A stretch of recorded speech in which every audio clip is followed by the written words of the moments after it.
Good evening, and welcome. This is Background Historian, and tonight's story is the holiday and origin of Christmas.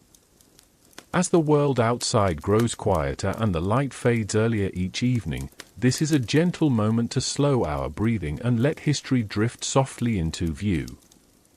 Christmas, as we know it today, often arrives wrapped in familiar comforts. Warm lights glowing in windows, evergreen branches filling rooms with their scent, soft music lingering in the air. Yet beneath these modern traditions lies a long and layered story, one shaped by centuries of belief, ritual, adaptation, and quiet human hope. Tonight, we will not rush. We will move slowly, as though walking through falling snow, leaving careful footprints behind us. Christmas did not begin as a single moment or a single celebration. Instead, it emerged gradually, shaped by ancient winter festivals, early Christian worship, and the human need for light during the darkest stretch of the year. Long before Christmas had a name, people across Europe, the Mediterranean, and the Near East gathered in midwinter. They lit fires, shared food, and marked the turning of the sun. The winter solstice, when daylight reaches its shortest span, carried deep meaning. It whispered that darkness had limits. That light would return. These early observances were not about presents or decorated trees. They were about survival, reassurance, and the steady rhythm of seasons continuing onward. As we drift forward in time, early Christian communities began shaping their own sacred calendar. The birth of Jesus Christ was honored not immediately, but thoughtfully, over generations. Early Christians focused first on resurrection and spiritual renewal.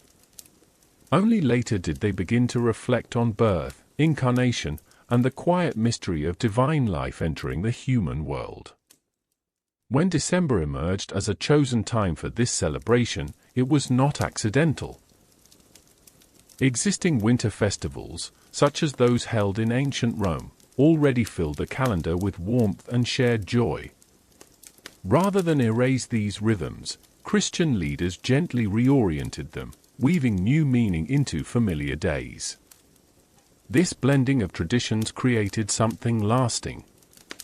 A celebration that spoke both to faith and to the universal human longing for hope in the dark. Tonight, as we explore this story together, we will visit candlelit churches and snow-covered villages. We will listen to the hush of medieval monasteries and the lively echoes of Roman streets.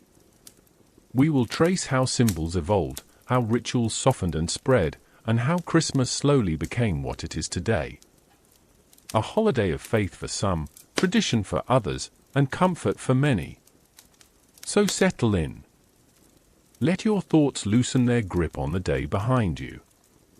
There is no need to stay alert or analytical. This is history meant to be carried gently, like a lantern in the evening. As the quiet deepens, let us drift softly onward into the earliest roots of Christmas, where winter, belief, and human hope first met beneath the long night sky. Part 1. Before Christmas had a name. In the deep quiet of the ancient world, long before Christmas existed as a word or a holiday, winter still arrived in the same slow, unavoidable way. Days shortened. Shadows lengthened. The sun lingered low in the sky, offering only brief warmth before retreating again. For early human communities, this season was not merely cold. It was uncertain. It was dangerous. And yet, it was also sacred. I imagine standing with them now, as background historian, feeling the chill settle into the air. There are no calendars yet, no numbered dates. Time is measured by the movement of the sun, the moon, and the slow memory of seasons repeating themselves. People gather closer together in winter. Fires burn longer. Stories are told more softly, not for entertainment, but for reassurance. to remind one another that the darkness has passed before, and that it will pass again. Across continents and cultures, the winter solstice quietly became one of the most important moments of the year. It marked the shortest day and the longest night. After it passed, daylight would slowly begin to return. This shift was subtle, almost imperceptible, but it carried enormous emotional weight. Light was not gone forever. The world was not ending. Something was turning, gently, back toward life. In prehistoric Europe, communities lit fires and marked the solstice with ritual meals. In Scandinavia, the long nights were met with feasting and flame, traditions that would later influence Yule celebrations. In the British Isles, massive stone structures like Stonehenge were aligned to the sun's winter path, silent witnesses to humanity's desire to understand and honor the heavens. Further south, in the warmth of the Mediterranean, winter carried a different tone, but the meaning remained similar. In ancient Rome, the solstice season became a time of public celebration, rest, and reversal. The most famous of these festivals was Saturnalia, held in honor of Saturn, the god of agriculture and abundance. During Saturnalia, the rigid structure of Roman society softened. Schools closed. Courts paused. Work slowed. Slaves were temporarily freed from their duties and, in some households, even served meals by their masters. Gifts were exchanged. Candles were lit. Laughter echoed through the streets. It was a sanctioned pause from the usual order of life, a reminder that abundance and joy were possible even in the darkest season. These festivals were not about sentimentality. They were about balance. The acknowledgement that hardship and joy existed side by side. That rest was necessary for survival. That community mattered. Elsewhere in the Roman world, another tradition took shape. The worship of the sun itself grew increasingly prominent, especially as the empire expanded and absorbed new beliefs. By the 3rd century, December 25th was associated with the celebration of Sol Invictus, the unconquered sun. This festival honored the sun's strength and its return after the solstice, symbolizing renewal, victory, and continuity. Light, again, was at the center. What is striking, as I reflect quietly on these traditions, is how little they differ at their core. Whether through fire, feasting, or prayer, people everywhere were doing the same thing. They were responding to darkness not with despair, but with ritual, with gathering, with hope shaped into habit. None of these celebrations were Christmas yet. There was no nativity, no shepherds, no star in the eastern sky. But the emotional foundation was already laid. The human heart had already learned to expect something meaningful in winter. Something sacred. Something worth pausing for. As centuries passed, the Roman Empire became a crossroads of belief. Old gods remained. New philosophies spread. And quietly, often in private homes and hidden gatherings, early Christian communities began to grow. These communities did not immediately celebrate the birth of Jesus. In fact, for generations, his death and resurrection were far more central to worship. Birthdays were not commonly celebrated in the ancient world, especially not for religious figures. Yet as Christianity spread and matured, questions emerged. When was Jesus born? How should his life be honored? How could his story be woven into the rhythm of the year? The answers did not come all at once. They emerged slowly, thoughtfully, shaped by theology and circumstance alike. Early Christians were not inventing their faith in isolation. They lived among these winter festivals. They walked past candlelit streets. They heard the laughter of Saturnalia. They understood the power of solstice symbolism. Rather than erase these traditions, Christian leaders would eventually do something far more lasting. They would reinterpret them. But that story belongs to what comes next. For now, we remain in this earlier world, where winter is both feared and honored. Where darkness is met with flame. Where communities gather not because it is easy, but because it is necessary. These ancient rituals, born from survival and observation, created the quiet emotional space that Christmas would one day fill. As the fires burn low and the longest night stretches on, we rest here for a moment. In the stillness before names and doctrines. In the shared human understanding that light, however faint, always finds a way back. And as that understanding settles gently into place, we can drift onward, toward the moment when belief and tradition begin to intertwine, and Christmas slowly starts to take its earliest recognizable shape. Part 2. A faith taking shape in quiet places. As we move a little further into the hush of history, the world grows more complex, yet strangely more intimate.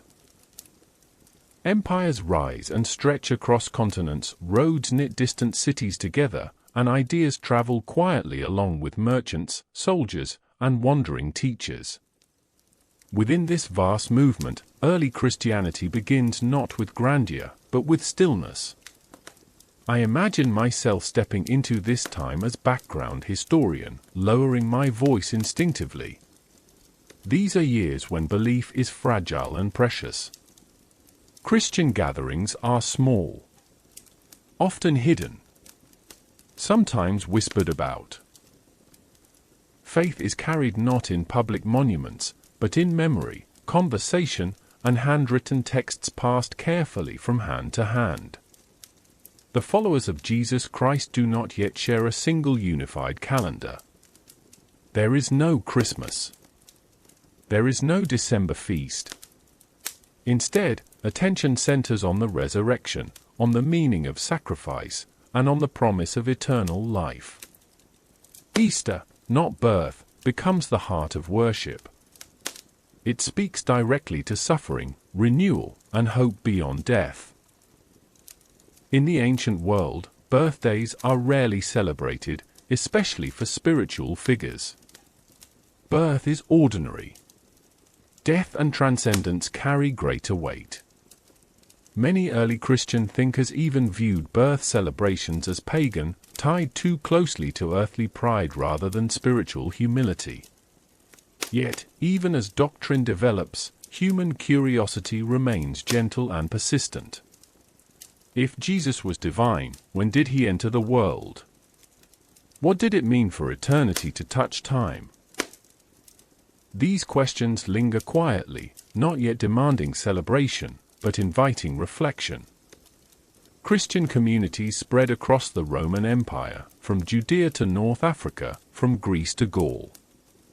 Each region brings its own cultural habits, seasonal rhythms, and inherited traditions. In Egypt, Christian thinkers debate theology alongside ancient philosophies. In Rome, believers walk streets still echoing with Saturnalia songs and solstice laughter. It is here, in this blending world, that Christianity begins to adapt not by force, but by patience.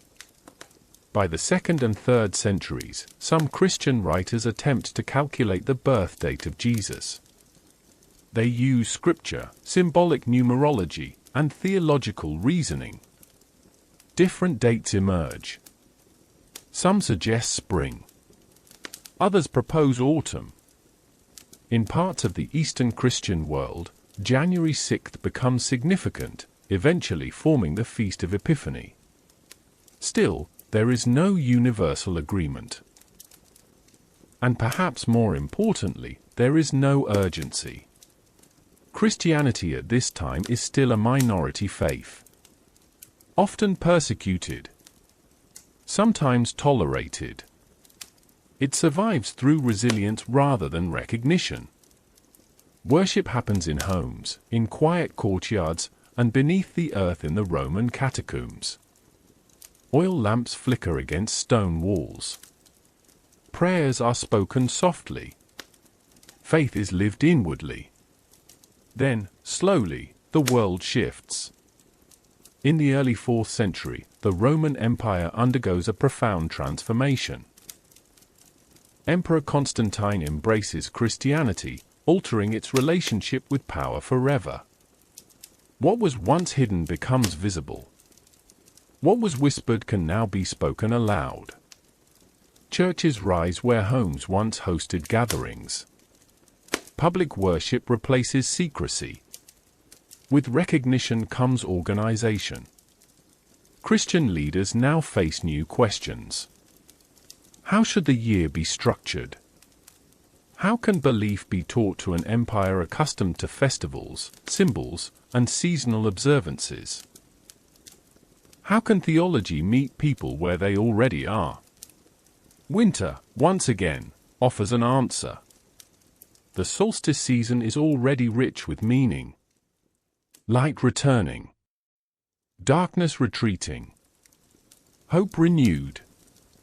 These themes align naturally with Christian theology. The idea of divine light entering the world fits seamlessly into the emotional language of midwinter. Choosing a date for the birth of Jesus is no longer only a theological question. It is pastoral. It is cultural. It is strategic in the most gentle sense.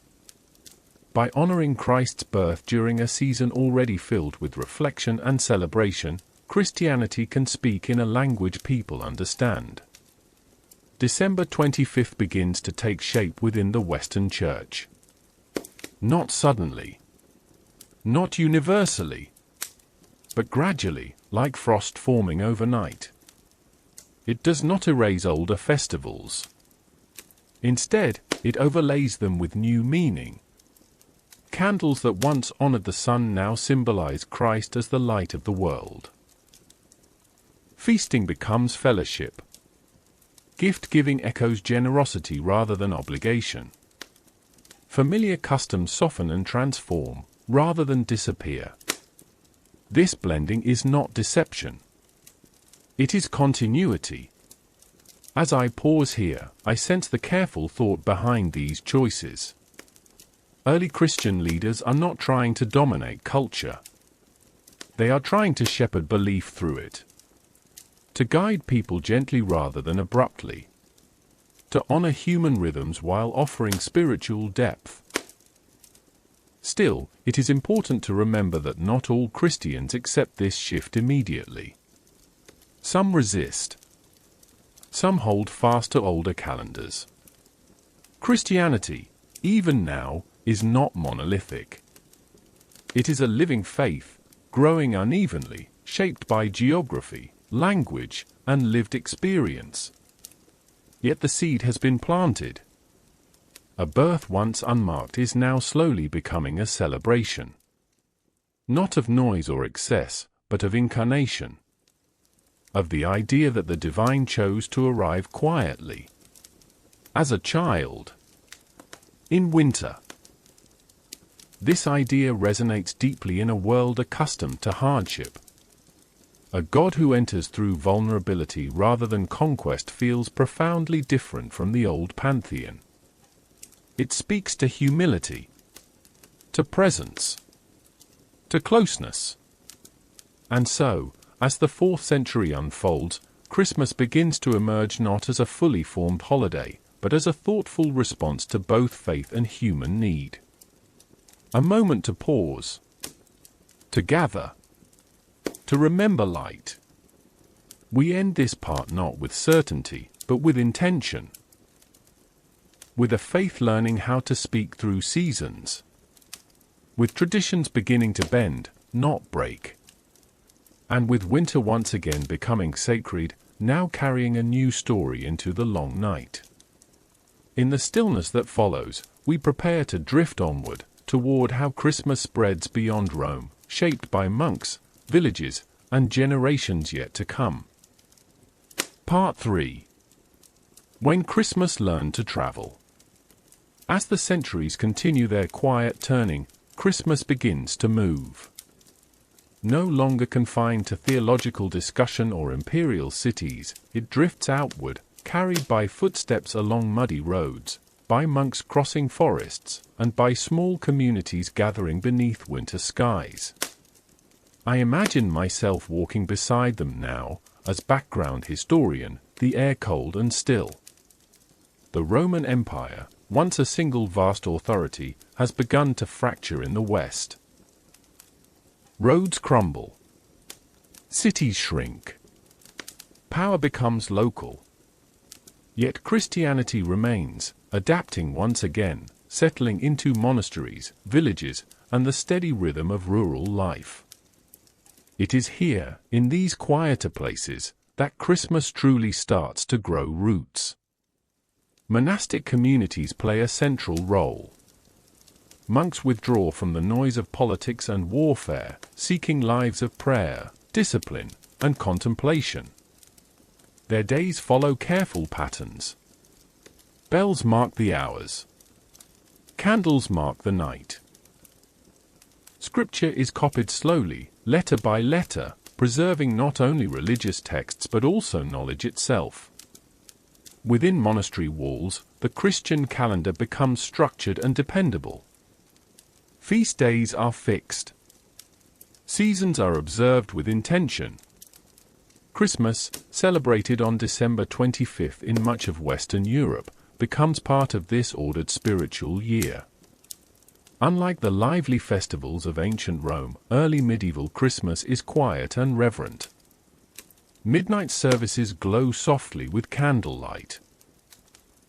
Psalms are sung slowly. The birth of Christ is contemplated as a mystery rather than a spectacle. God arriving not in triumph, but in stillness. Monks carry this rhythm beyond monastery gates. They serve nearby villages, teach prayers, and guide worship. Over time, Christmas moves from cloistered halls into simple wooden churches, then into homes warmed by hearth fires. The holiday begins to belong not only to clergy, but to ordinary people. In these villages, Christmas takes on new textures. Local customs blend naturally with religious observance. Evergreens are brought indoors, symbols of life persisting through winter. Food becomes central. After months of scarcity, this season allows for careful celebration. Bread, ale, preserved meats, and shared meals offer both nourishment and comfort. What strikes me most, as I linger here, is how gentle this process is.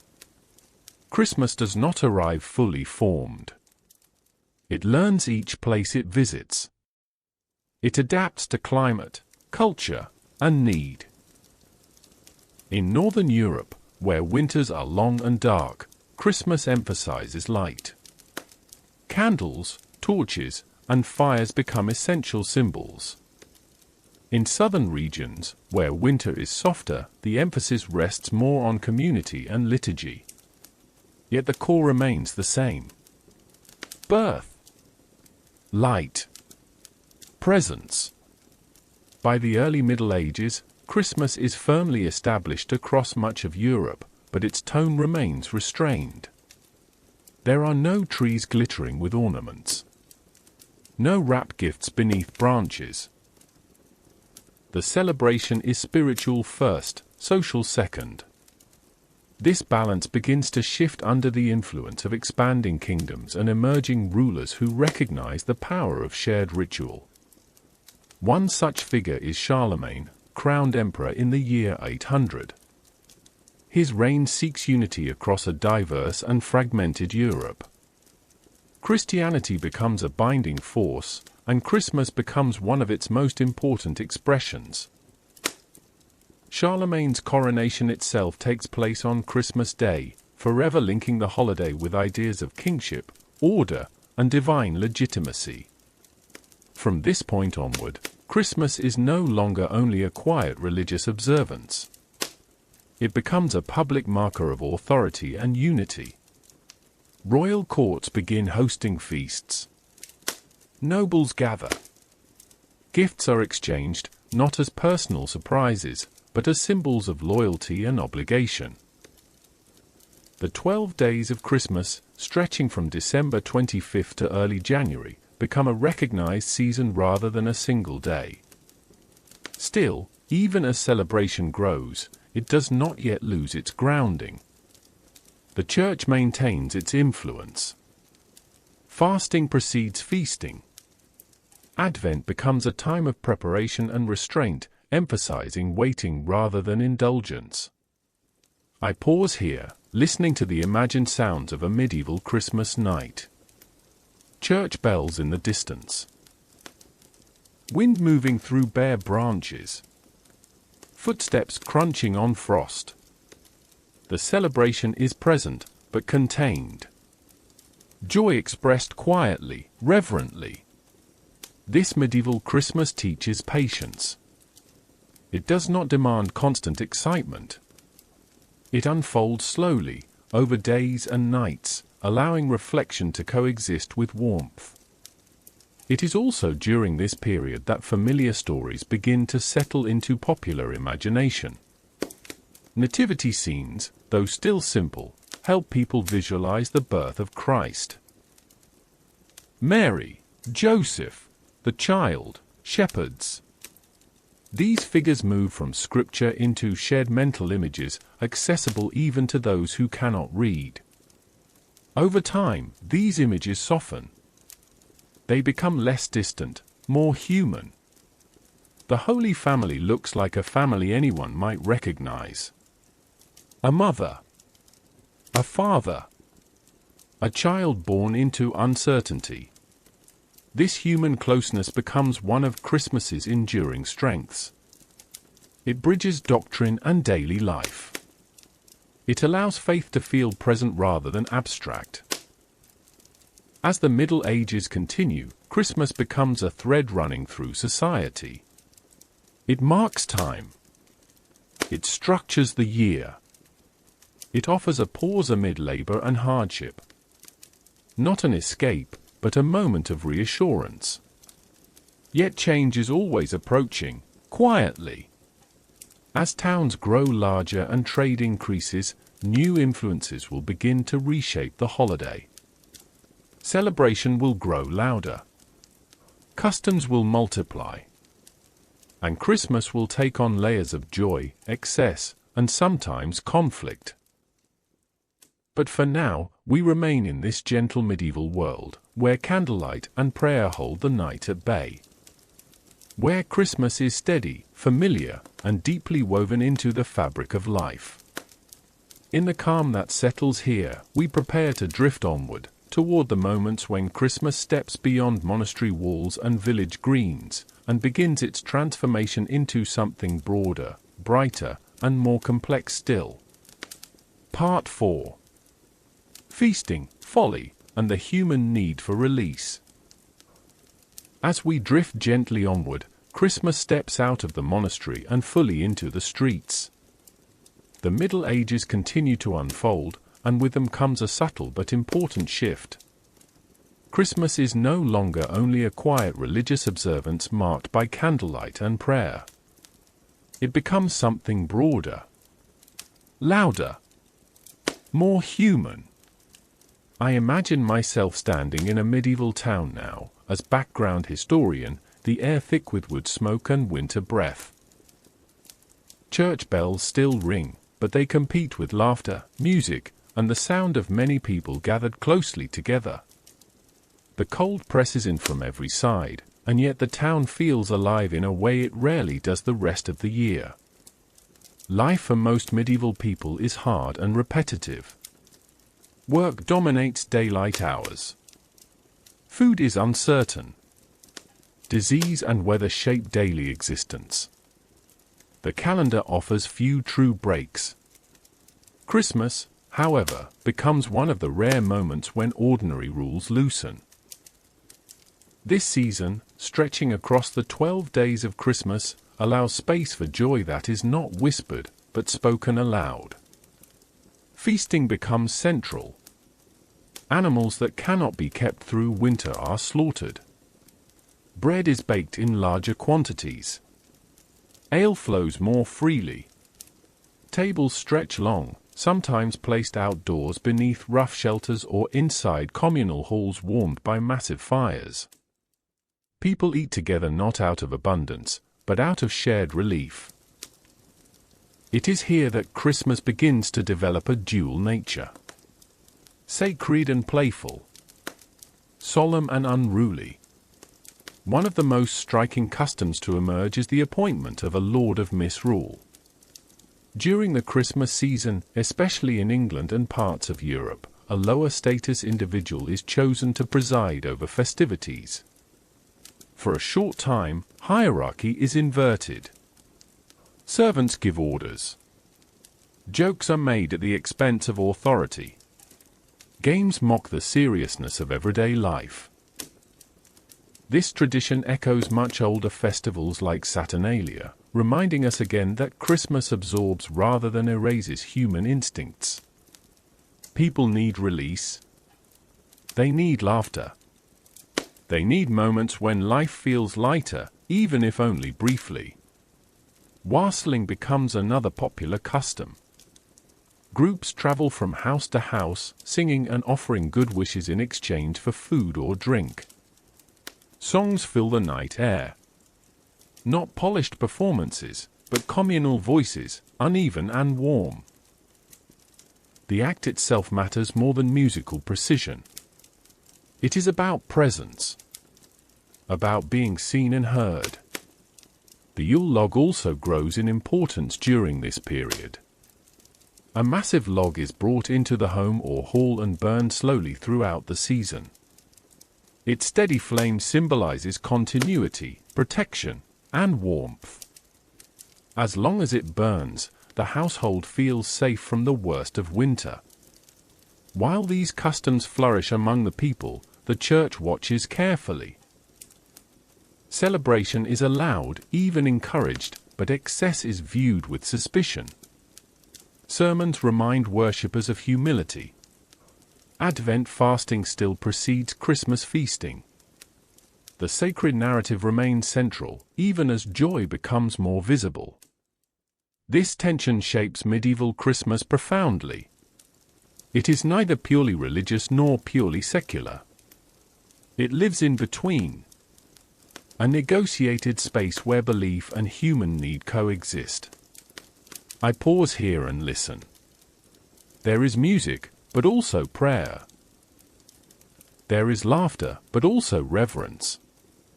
The child in the manger remains at the heart of the story, even as revelry grows around him.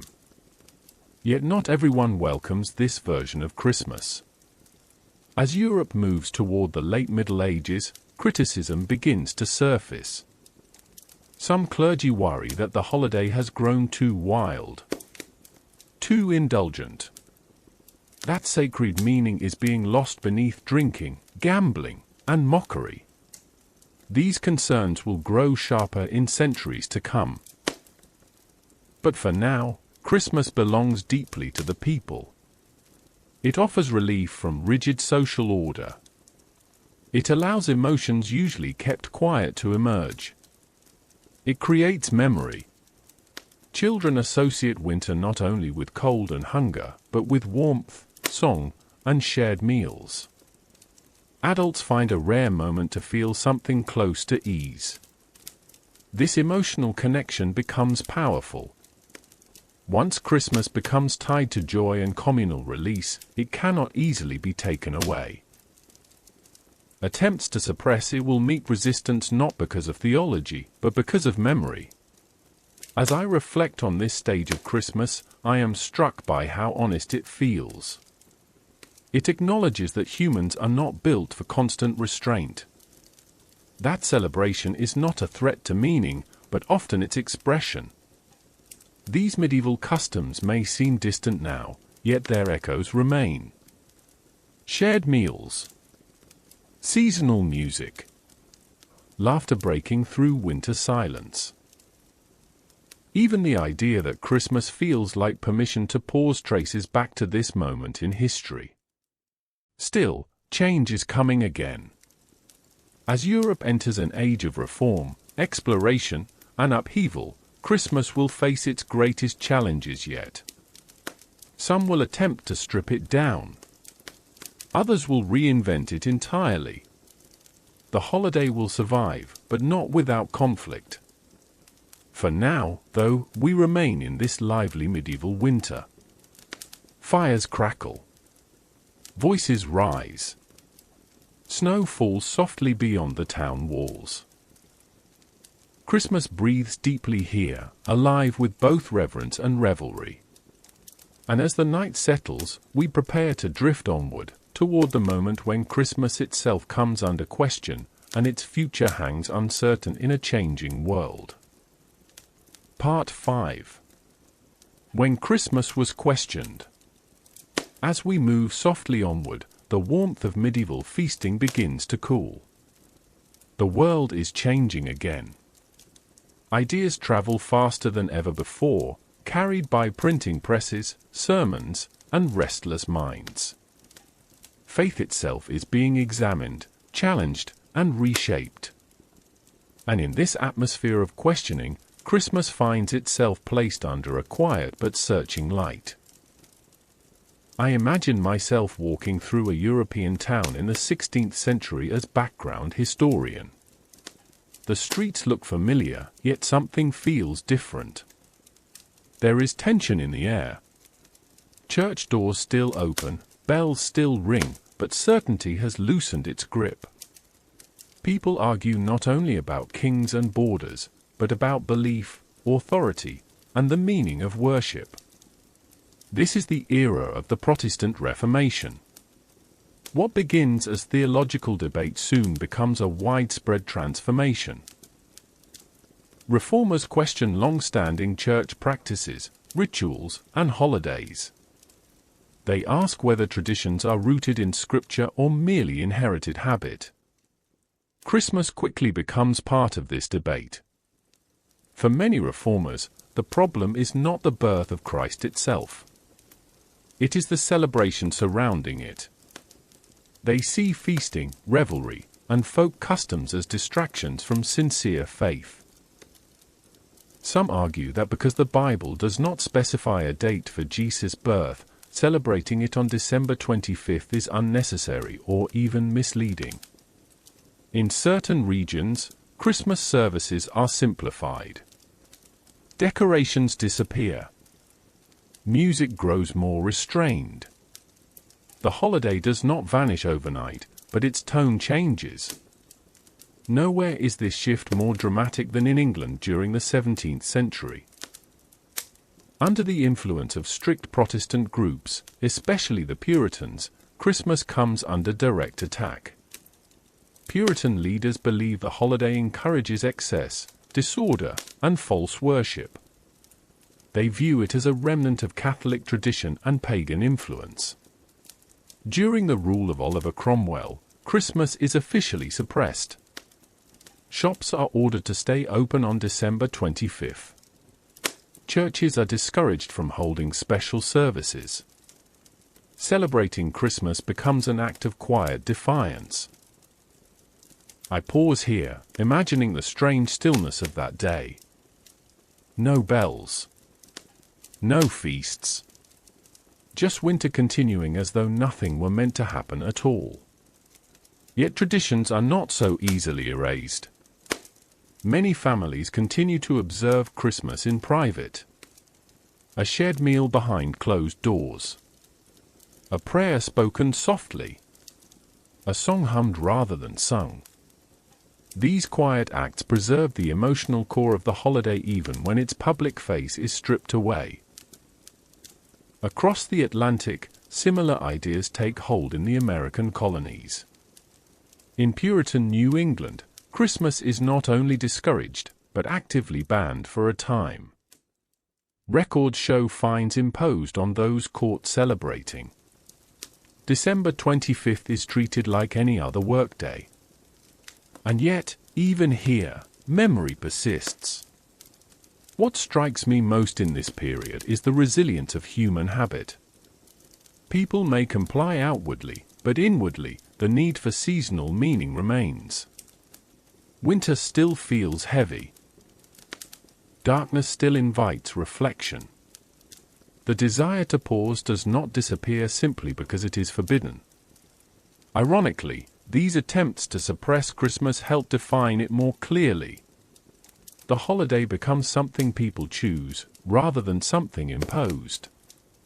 It moves from obligation toward affection, from public requirement toward personal meaning. By the late 17th and early 18th centuries, restrictions ease. Monarchies change.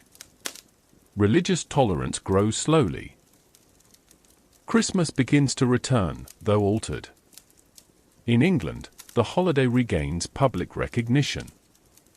In America, it remains muted but not forgotten. The excess of medieval Christmas does not fully return, but neither does total restraint hold. Instead, Christmas enters a period of quiet uncertainty. Observed in some places, ignored in others. Loved by many, questioned by still more. As I reflect here, I sense that Christmas has reached a turning point. It has survived suppression, criticism, and doubt. It has shed some of its older excesses.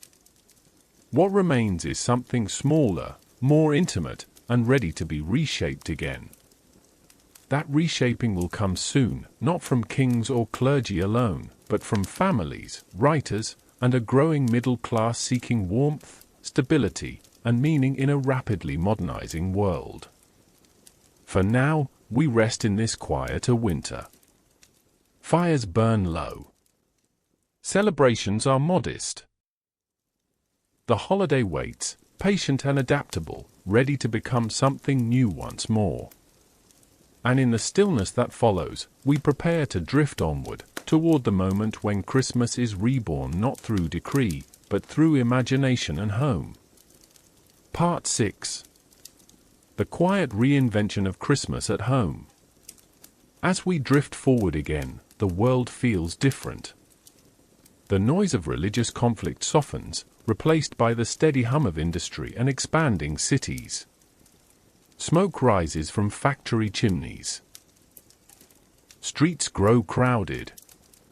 Time begins to move faster. And within this changing landscape, Christmas finds a new home. I imagine myself walking through the early 19th century as background historian, the winter air sharp, the lamps along city streets glowing softly at dusk. Families live closer together now, yet often feel more isolated than before. Work pulls people away from home for long hours. Childhood shortens. Life feels less communal, more demanding. It is in this environment that Christmas begins its quiet reinvention. Rather than returning as a grand public festival or a strict religious observance, Christmas slowly reshapes itself around the household.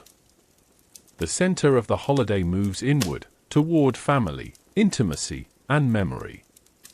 This shift is subtle, but powerful. Writers play a crucial role. In England, stories and poems begin to frame Christmas not as excess or disorder, but as warmth and moral renewal. The most influential of these is A Christmas Carol, published in 1843 by Charles Dickens. Dickens does not invent Christmas, but he reimagines it. His story emphasizes kindness, generosity, and compassion across class lines. Christmas becomes a time when people pause long enough to see one another clearly, to soften, to remember shared humanity. The imagery is gentle and enduring. Candlelit rooms, shared meals, snow falling quietly outside. A celebration rooted not in spectacle, but in care. These ideas resonate deeply with a society struggling to balance progress with conscience. Dickens gives people permission to feel warmly toward Christmas again, without excess, without controversy. The holiday becomes safe, familiar, desirable. At the same time, traditions from continental Europe begin to travel more widely. The Christmas tree, long practiced in parts of Germany, spreads across England and beyond.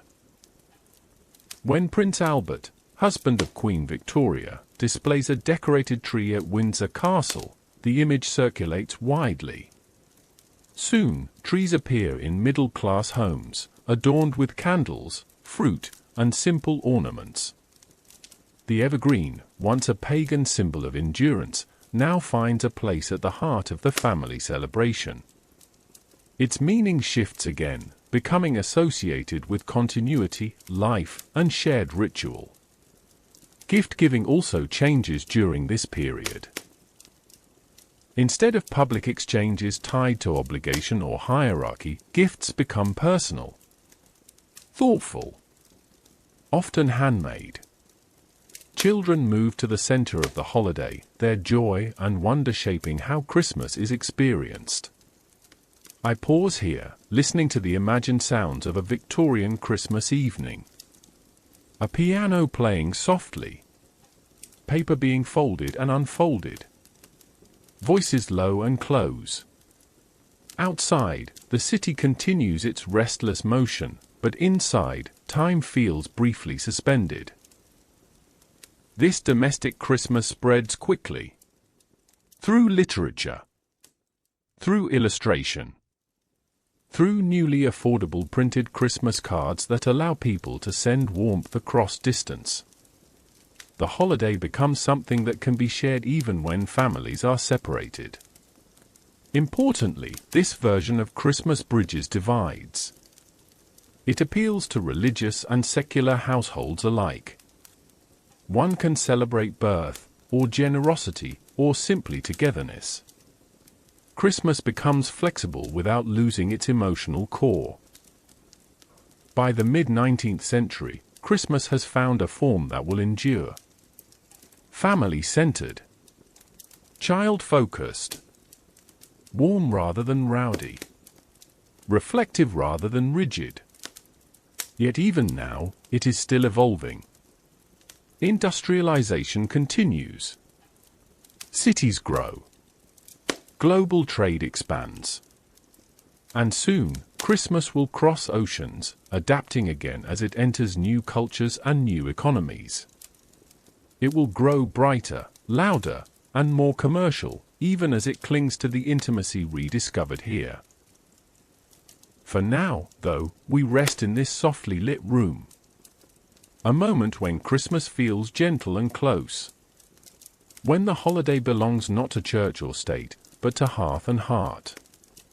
And as the fire settles into embers, we prepare to drift onward, toward the modern world, where Christmas will expand once more, carrying these quiet Victorian ideals with it into a wider and more complicated age. Part 7. When Christmas entered the modern world.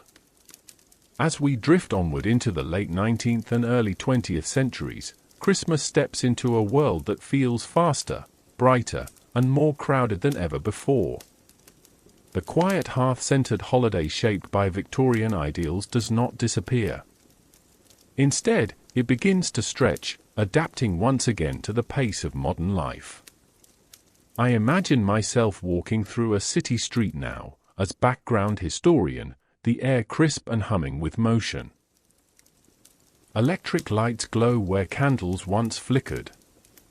Storefront windows shine with carefully arranged displays.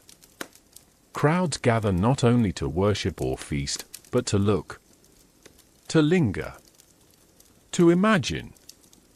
This is the moment when Christmas becomes public again, but in a new way.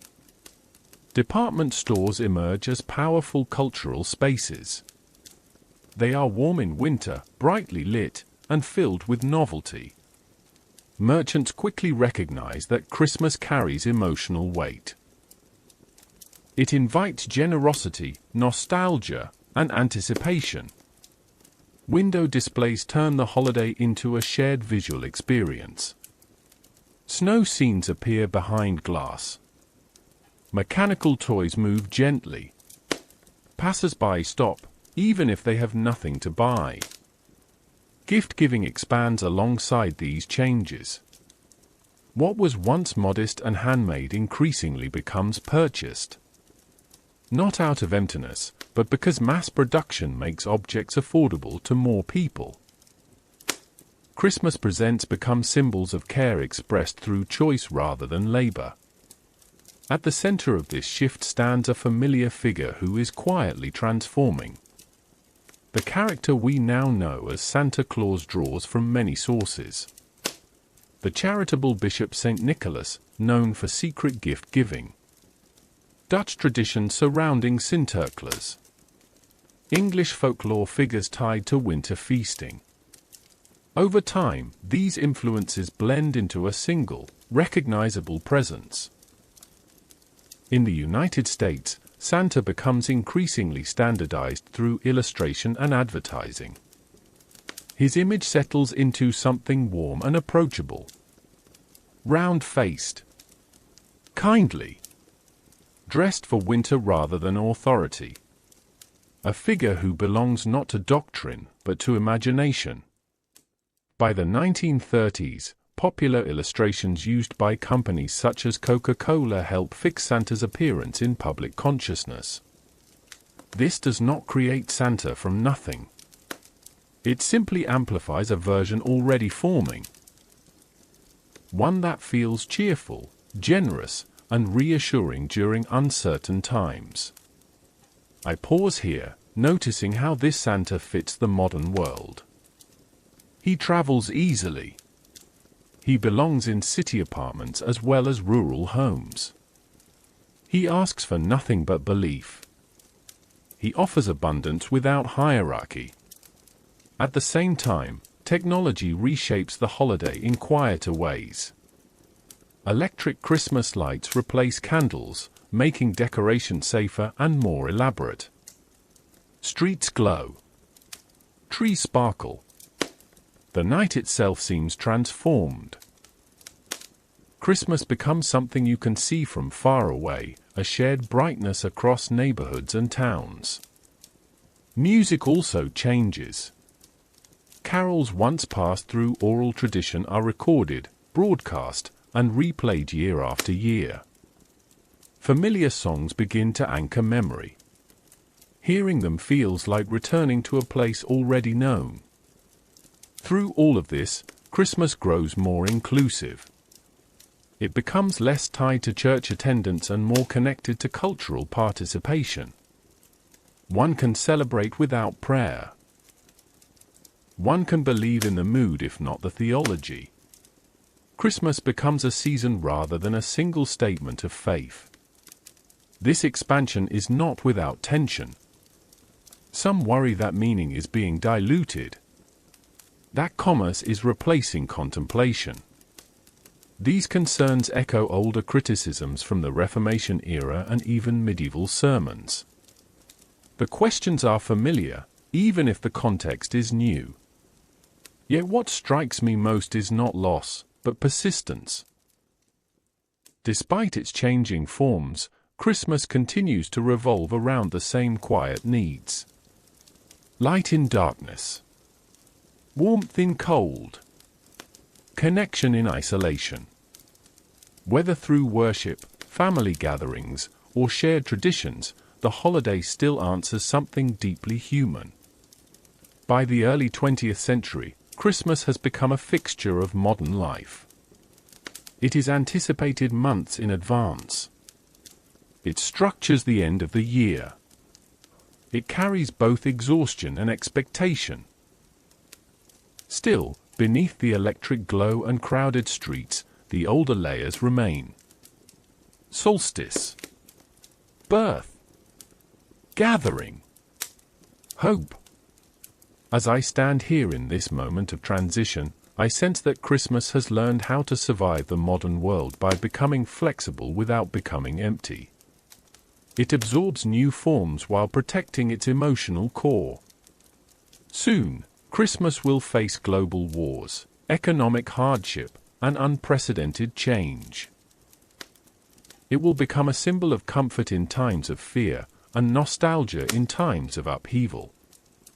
It will travel farther than ever before, crossing cultures and continents. For now, we pause beneath these early electric lights. Snow falls softly. A shop window reflects passing faces. The season hums with possibility. And as the city quiets just a little, we prepare to drift onward, toward how Christmas endures through conflict, memory, and the longing for peace in a turbulent century. Part 8. Christmas in times of darkness and war. As we move gently onward, the world grows heavier again. The brightness of modern Christmas does not fade, but it is tested. The early 20th century brings conflict on a scale never seen before. Borders harden. Nations fracture. And millions of ordinary lives are drawn into uncertainty and loss. I imagine myself standing quietly in this era as background historian, the winter air sharp with smoke and frost. Christmas still arrives, but it does so under strain. In many places, it feels fragile, almost out of place. And yet, it refuses to disappear. During the First World War, Christmas reaches one of its most haunting moments. In the frozen trenches of Europe, soldiers face one another across narrow stretches of land scarred by mud and fear. The days are long. The nights are longer. Then, on Christmas Eve, something unexpected happens in certain places. Singing drifts across the darkness. Candles appear. For a brief moment, weapons are lowered. The Christmas truce of 1914 is not universal and not officially sanctioned, yet it becomes deeply symbolic. Enemies share food, exchange small gifts, stand together in the open air. It is not peace, but it is pause. A reminder that beneath uniforms and orders, people remain human. What strikes me most here is how instinctive this moment feels. Christmas does not create compassion. It reveals it. It gives permission for gentleness to surface even where it is least expected. As the decades continue, the world does not grow calmer. During the Second World War, Christmas once again arrives amid rationing, separation, and fear. Families are divided by oceans and front lines. Food is scarce. Decorations are modest. And yet, Christmas persists. Homes are adorned with what is available. Paper chains. Small branches instead of full trees. Candles placed carefully in windows. Letters become precious gifts, folded and unfolded until the paper softens. Radio broadcasts carry familiar music into homes and barracks alike. Hearing a carol feels like returning somewhere safe, even if only in memory. Christmas becomes less about abundance and more about reassurance. A signal that normal life, however distant, still exists. I pause here, sensing how Christmas adapts again. It sheds extravagance when necessary. It becomes quiet when noise would feel wrong. It holds space for grief without abandoning hope. For children growing up in these years, Christmas is often remembered not for what was received, but for how it felt. A parent home on leave. A shared meal despite shortages. A moment of warmth in an otherwise cold world. After the war's end, Christmas carries these memories forward. It becomes tied not only to joy, but to survival, to endurance, to the idea that even in the worst moments, something gentle can still be protected. This emotional weight deepens the holiday's meaning in the modern imagination. Christmas is no longer just seasonal tradition. It is a symbol of peace precisely because it has been celebrated without it. It becomes a reminder of what people long for when the world feels broken. As I reflect here, I realize that Christmas does not pretend suffering does not exist. Instead, it sits beside it, offering light without denying darkness, comfort without erasing pain. This ability to coexist with hardship is what allows Christmas to endure across generations. It does not require perfection, only presence. Soon, the world will enter a period of rapid growth and global connection. Christmas will expand again, brighter and louder, shaped by media, travel, and shared imagery across cultures. But it will carry these wartime memories quietly beneath the surface. For now, we remain in this solemn winter. Snow falls over silent streets.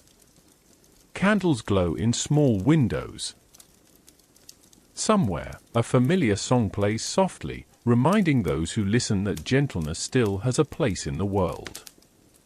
And as the night deepens, we prepare to drift onward, toward how Christmas becomes a global season, shared across borders, beliefs, and cultures, while still holding on to the fragile lessons learned in the darkest years. Part 9. A season shared across the world. As we continue drifting forward, the world begins to feel smaller. Distance shortens. Voices cross oceans. Images travel faster than ever before. And Christmas, shaped by centuries of change, steps fully into a global age. I imagine myself standing at a quiet crossroads now, as background historian, watching the holiday move in many directions at once. No longer anchored to a single place or tradition, Christmas becomes something that travels. It adapts not only to time, but to geography, climate, and culture. In Europe and North America, familiar images still dominate. Snow-dusted streets, evergreen trees, warm interiors glowing against winter darkness. But beyond these regions, Christmas takes on forms that feel different, yet still recognizable. In parts of Latin America, Christmas is woven deeply into community life. Celebrations stretch across many days. Processions move through neighborhoods. Stories of Mary and Joseph's search for shelter are reenacted through traditions like Las Posadas, blending faith, theater, and collective participation. Music fills the air. Doors open and close in ritual rhythm. The holiday feels alive, moving through streets rather than staying behind walls. In warmer climates, Christmas learns to exist without winter. In Australia, December arrives with sunlight and heat. Beaches replace fireplaces. Outdoor meals replace enclosed halls.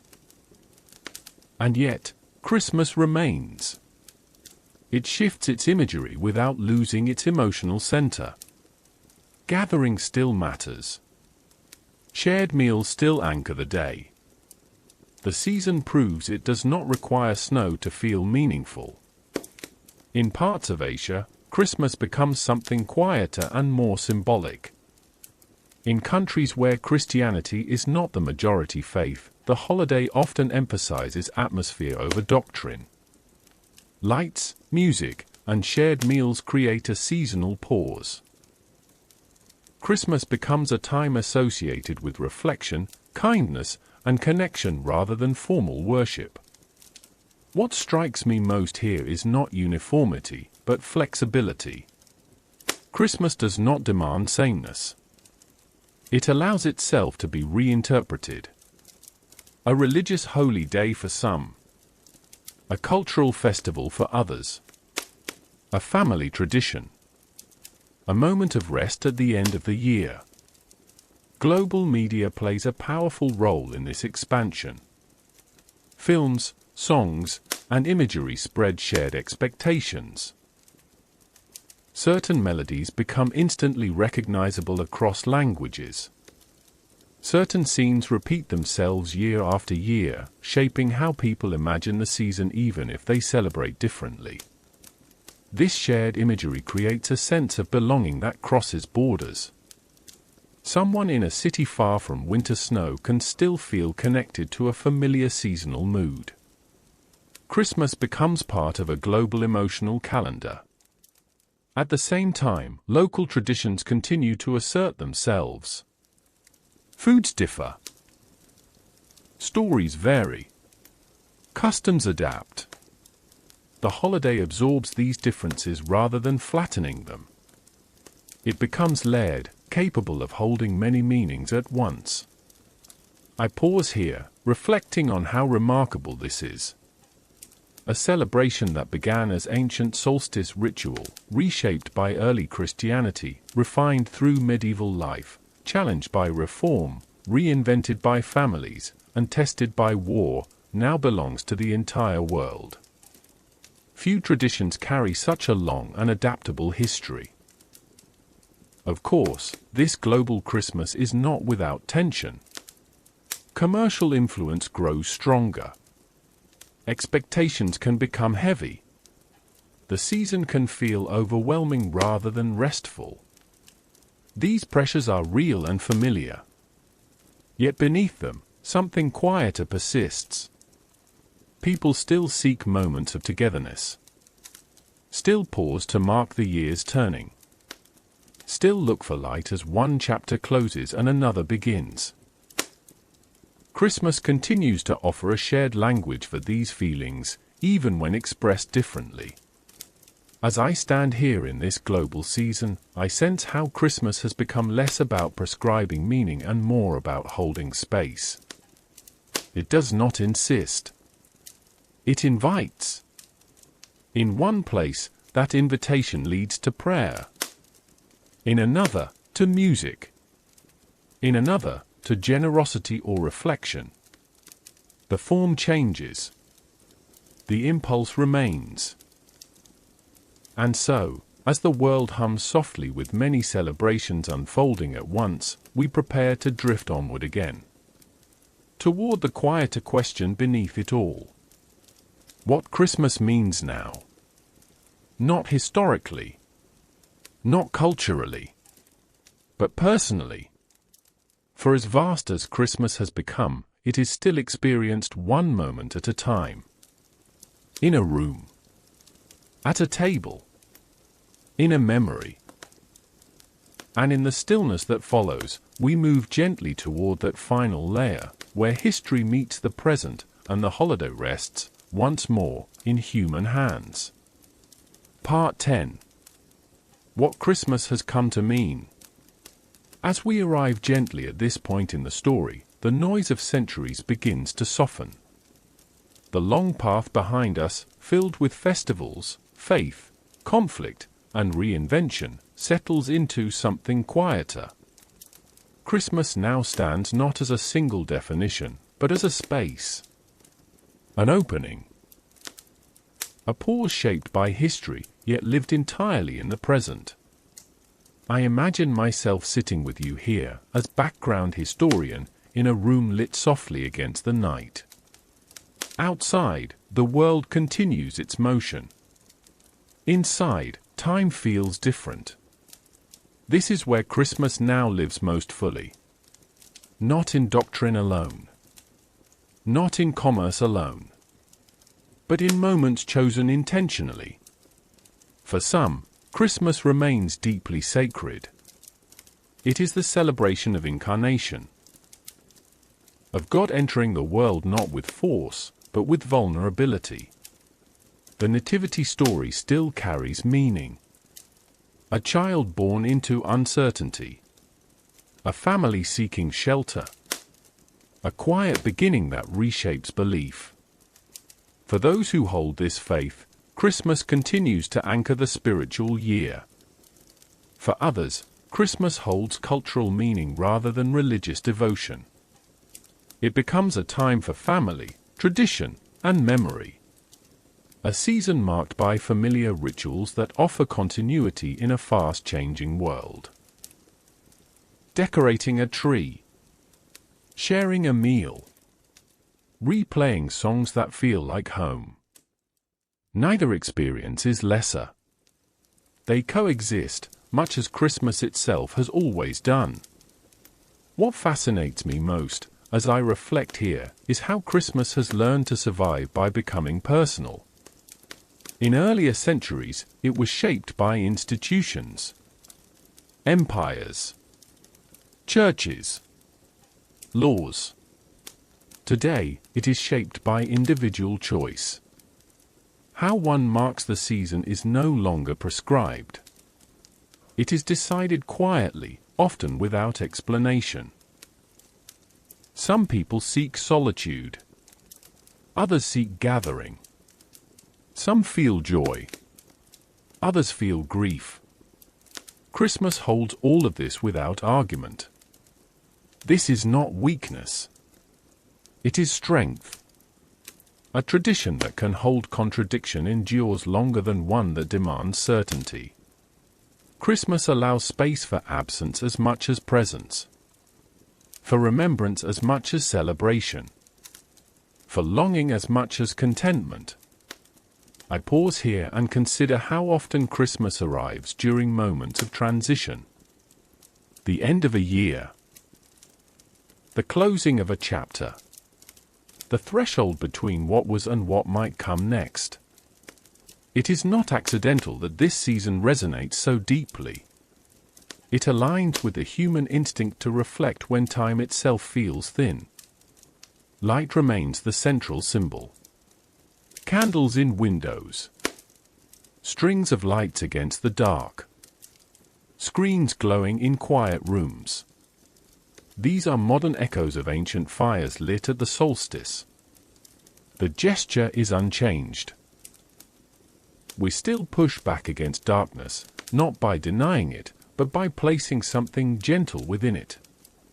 Even the tensions surrounding Christmas today feel familiar. Concerns about excess. About distraction. About meaning being lost. These echoes reach back through centuries. They remind us that Christmas has always existed in negotiation with the world around it. And yet, here it remains. Not because it has stayed the same, but because it has allowed itself to change while protecting its core. That core is not a date. Not a decoration. Not a story alone. It is the permission to pause. To gather. To hope, even briefly. As I sit with this understanding, I feel the story slow naturally. There is no need to rush toward conclusion. Christmas does not demand resolution. It simply asks to be noticed. Perhaps that is why it endures.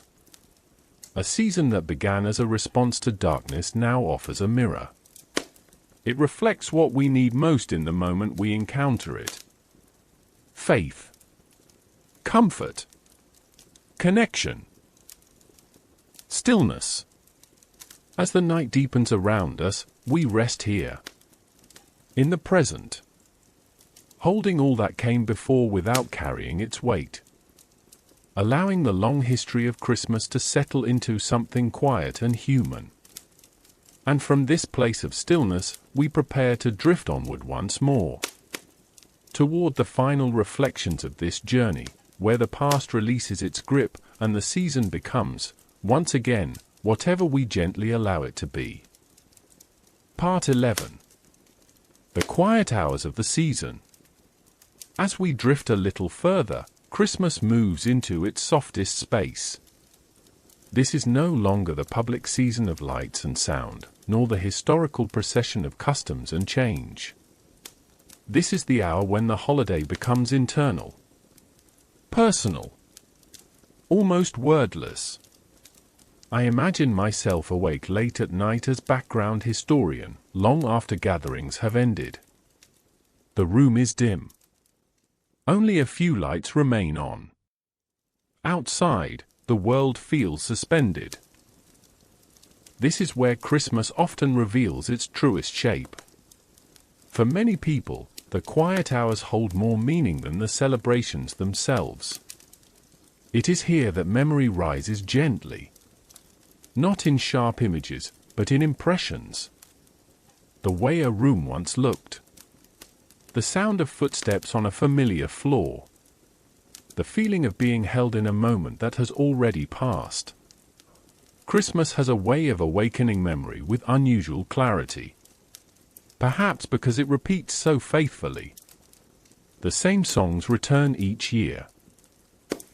The same scents. The same gestures.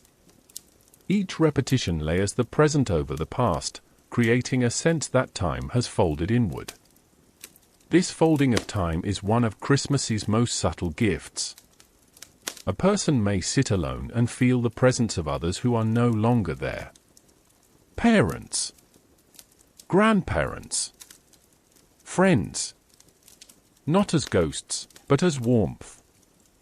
As influence. As quiet companionship. Christmas allows this closeness without explanation. It is also in these hours that Christmas reveals its ability to hold contradiction. Joy and sorrow often arrive together. Laughter from earlier in the evening may give way to reflection. Contentment may sit beside longing. The season does not ask us to choose one feeling. It allows both. I pause here, listening to the imagined silence between sounds. A distant car passing. The hum of a heater. A clock marking time. These small noises feel amplified, as though the world itself has leaned in. Historically, Christmas has always had this inward side. Monks keeping vigil. Families gathered by firelight. Soldiers writing letters by candle glow. Even amid celebration, there was always a moment of stillness. A recognition that something fragile was being honored.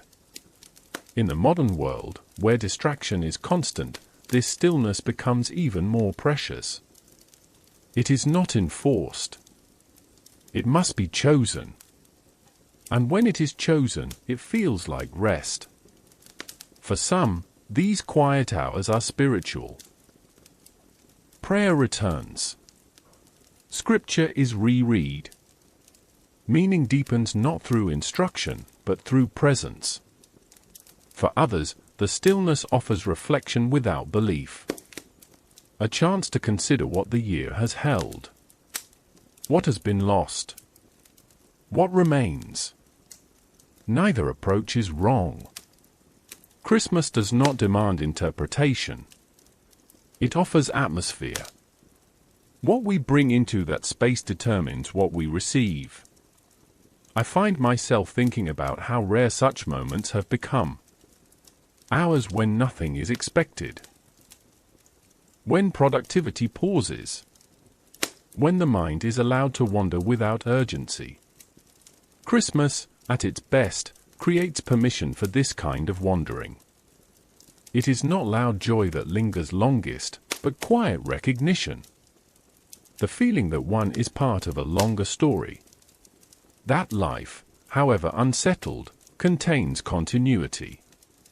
These quiet hours also remind us that Christmas is temporary. The lights will come down. The music will fade.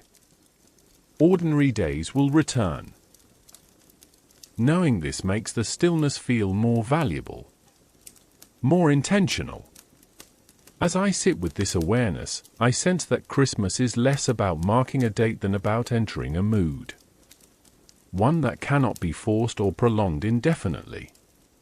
It arrives, rests briefly, and moves on. And perhaps that is why it remains meaningful. A season that does not overstay its welcome. A pause that respects the flow of time. A moment that asks only to be noticed. As the night deepens further, we remain here for just a little while longer. Breathing slowly. Letting memory settle. Allowing the quiet to do its work. And when the stillness begins to lift, we will drift onward again, toward the final reflections of this journey, toward the place where history loosens its hold and Christmas becomes not something remembered, but something gently released. Part 12. The morning after. As we drift onward, the season reaches a softer threshold. The noise has faded. The gatherings have thinned. The long night has passed. Christmas, having unfolded in warmth and memory, now begins to loosen its hold. I imagine myself waking early on this morning as background historian. The light outside is pale and unhurried. Snow, if it has fallen, lies undisturbed. If it has not, the world still feels rinsed and calm.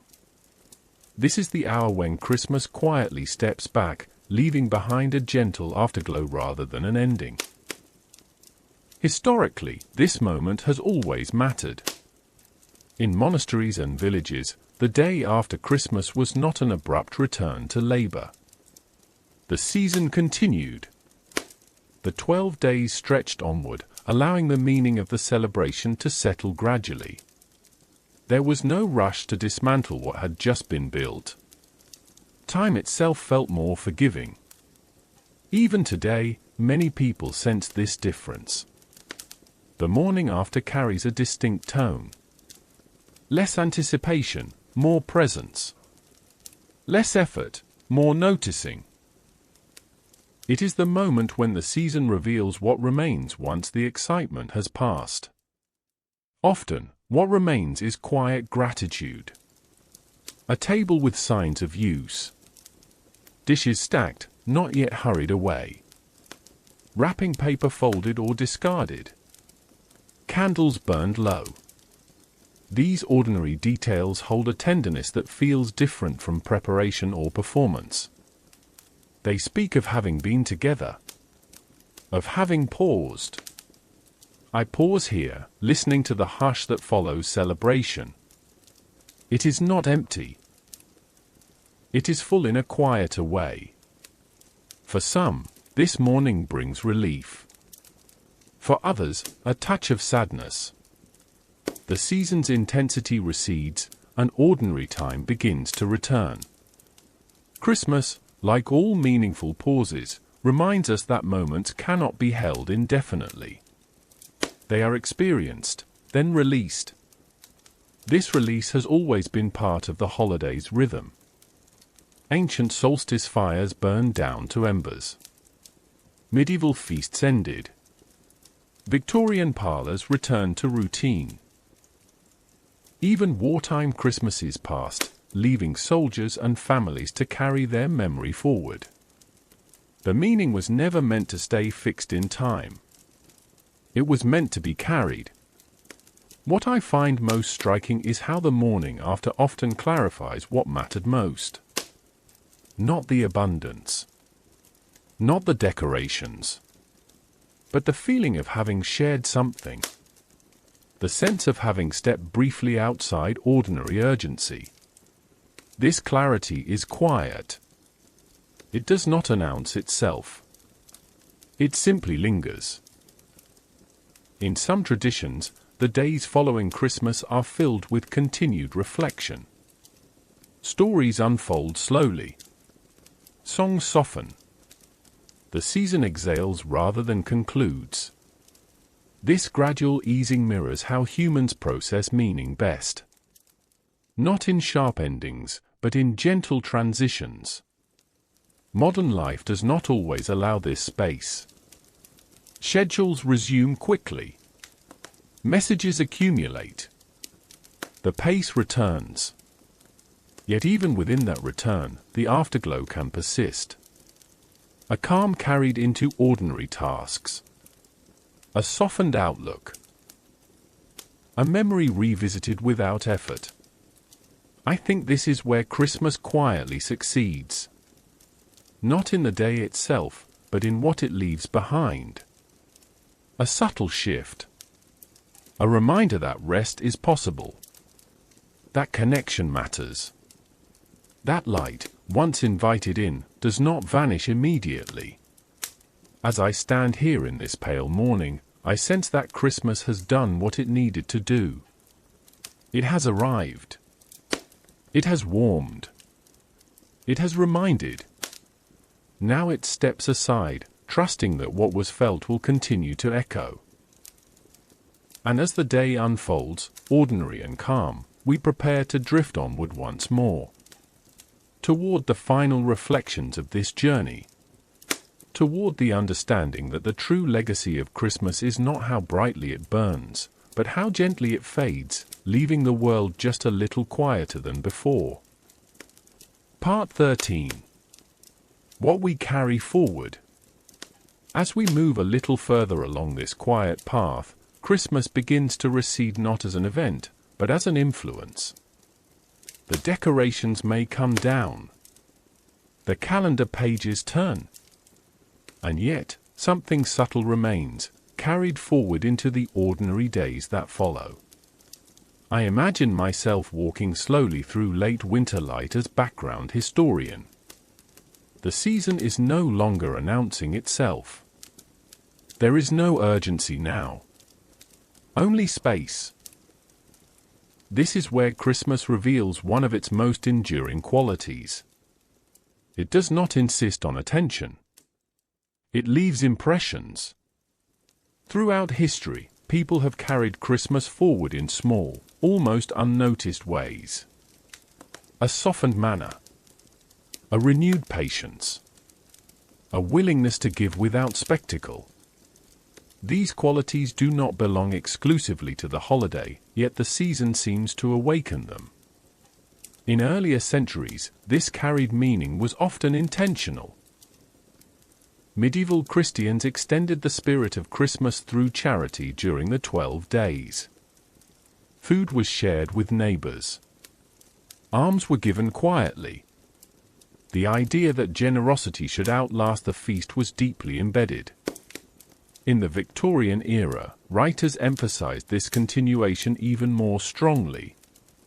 Christmas was not meant to end at midnight. Its moral warmth was meant to ripple outward, influencing how people treated one another throughout the year. The holiday was framed as a reminder rather than a reward. Even today, this instinct persists. People make resolutions quietly shaped by the season. To reconnect. To simplify. To be more present. These intentions rarely arrive with fanfare. They surface gently, often during reflective moments when the world feels momentarily slower. I pause here, noticing how different this feels from the anticipation that came before. Before Christmas, attention looks outward. Toward preparation. Toward expectation. After Christmas, attention turns inward. Toward integration. This inward turn is where meaning settles. Psychologically, rituals matter most not at their peak, but in their aftermath. The brain processes significance during reflection, not excitement. Christmas, with its long build-up and gentle fade, offers an ideal shape for this kind of processing. It is no coincidence that many people find clarity in the days following the holiday. Decisions feel more accessible. Emotions feel more understandable. The noise has passed, leaving room for insight. This pattern echoes ancient cycles. After the solstice, light returns slowly. Not all at once. Each day lengthens by small degrees, almost unnoticeable at first. Yet over time, the change becomes undeniable. Christmas mirrors this rhythm. Its influence does not arrive fully formed. It grows quietly in what follows. I think this is why Christmas remains meaningful even for those who do not celebrate it formally. The season aligns with a natural human need to mark transition. To pause between what has been and what is coming next. To recalibrate. Carrying Christmas forward does not require belief, decoration, or tradition. It requires attention. The ability to notice what felt nourishing and what felt excessive. What brought calm and what created strain. In this noticing, the holiday becomes instructive without being prescriptive. I find myself reflecting on how many times Christmas has survived precisely because of this flexibility. It does not demand to be remembered in one specific way. It allows each person to carry something different. For one, it may be a renewed sense of family. For another, permission to rest. For another still, a reminder of loss acknowledged rather than avoided. All of these are valid inheritances. As the season fades further into memory, what remains is not the image of Christmas, but its effect. A slight softening of the world. A subtle recalibration of pace. We often underestimate the power of these small shifts. Yet history suggests they matter deeply. Traditions endure not because they are loud, but because they quietly shape behavior over time. As I stand here, watching the light change almost imperceptibly, I sense that Christmas has completed another cycle. It has done its work not by demanding permanence, but by offering direction. And with that gentle offering received, we prepare to drift onward again. Toward the final parts of this journey, where the story of Christmas loosens fully into reflection, and the season becomes less something we observe, and more something we quietly understand. Part 14. When the season fully lets go. As we drift onward, Christmas begins to loosen its final threads. This is the stage where the season no longer announces itself at all. There are no songs repeating in the background. No lights calling for attention. What remains is subtler than memory and quieter than tradition. I imagine myself walking slowly through an ordinary winter afternoon as background historian. The air is cold but not harsh. The streets feel returned to themselves. People move with purpose again. And yet, something has shifted, almost invisibly. This is the moment when Christmas fully lets go. Historically, this release was understood. In many older calendars, the end of the 12 days marked a clear transition. Decorations were taken down deliberately. Feasts concluded. Work resumed. The boundary between sacred pause and ordinary life was respected. Modern life often blurs this boundary. Decorations disappear suddenly. Music stops abruptly. The season feels switched off rather than concluded. Even so, the internal process continues at its own pace. This is where the deeper work happens. When a season ends cleanly, it leaves no residue. But Christmas rarely ends cleanly. It leaves behind emotions still settling. Thoughts still unfolding.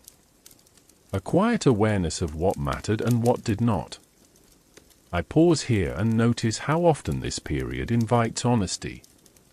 Without the pressure to perform celebration, people begin to sense what the season actually gave them. Some feel replenished. Others feel drained. Some feel closer to others.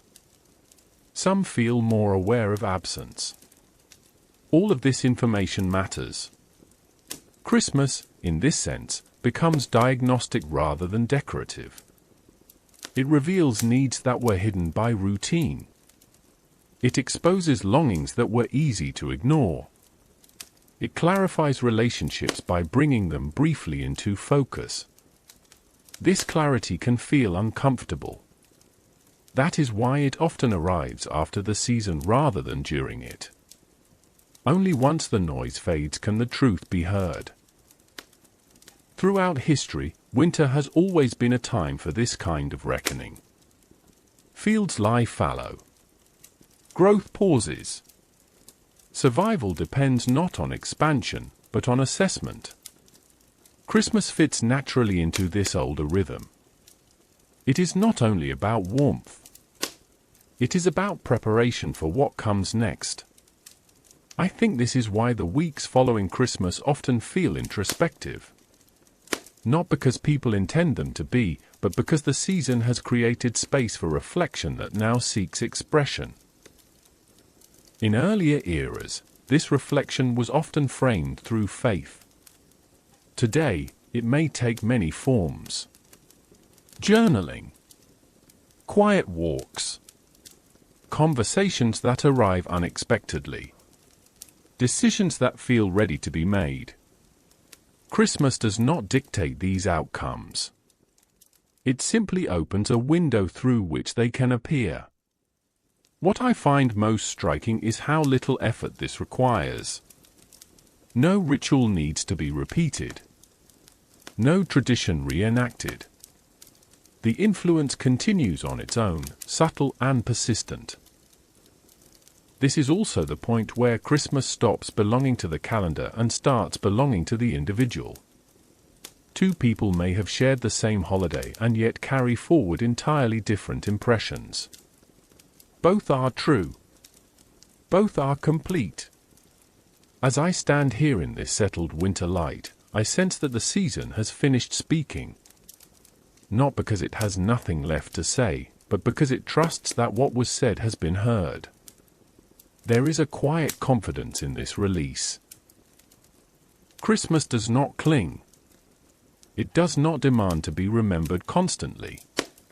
It arrives, offers its pause, and withdraws, allowing ordinary life to resume with slightly altered contours. Perhaps this is the greatest lesson it leaves behind. That meaning does not need to be held tightly. That what truly matters integrates naturally if given time and space. And so, as the season fully lets go, we remain here for a moment longer. In ordinary time.